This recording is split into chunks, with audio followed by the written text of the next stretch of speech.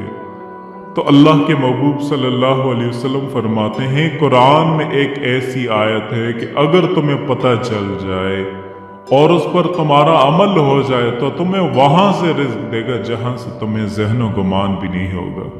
اللہ اکبر، بہت سارے واقعات زندگی میں ایسے ہوتے ہیں، یہ اچانک دو واقعات ذہن میں آگے جو میں نے آپ کو بتا دی تاکہ اس سے یقین ہو جائے، بالخصوص آپ لوگوں کے جو سن رہے ہیں خاص طور پر یہ باتیں ہیں کہ دیکھیں جب انسان اللہ پہ یقین کرتا ہے تو اللہ کہاں کہاں سے اس کو دے دیتے ہیں۔ تو سارا قرآن اس کی تلاوت میں اگر آپ گزار دیں، سارا قرآن اگر آپ پڑھنا شروع کر دیں تو کیا کیا چیزیں بھر دے گا، کتنی نیکیوں سے اللہ پاک بھر دے گا، جنت میں کتنی نعمتوں سے اللہ پاک آپ کو بھر دے گا، یہ ہم نہیں جانتے۔ تو میرے دوستو، قرآن مجید سے آپ دل لگائیے اور اس کو ایسا ہی سمجھیں جیسا سمجھایا گیا ہے۔ تو ان آیتوں کو جو میں نے آپ کو بتائی ہیں اس کو آپ پڑھنا شروع کر دیں، جیسا بتایا ہے آپ پڑھنا شروع کر دیں۔ جب موقع ملے کہ کوئی آپ کو ضرورت نہیں کہ آپ کوئی دن ناغہ بھی ہو جائے، کوئی ضرورت نہیں، آپ جب کبھی بھی آپ کو یاد آ جائے آپ پڑھنا شروع کر دیں حسبنا اللہ و نعم الوکیل۔ پھر آپ دیکھیں اللہ پاک کی آپ کو غیبی مدد کہاں کہاں سے آتی ہے۔ اللہ پاک آپ کو اور مجھے اس کی سمجھ عطا فرمائے اور دین کے مطابق زندگی گزارنے کی توفیق عطا فرمائے، آمین۔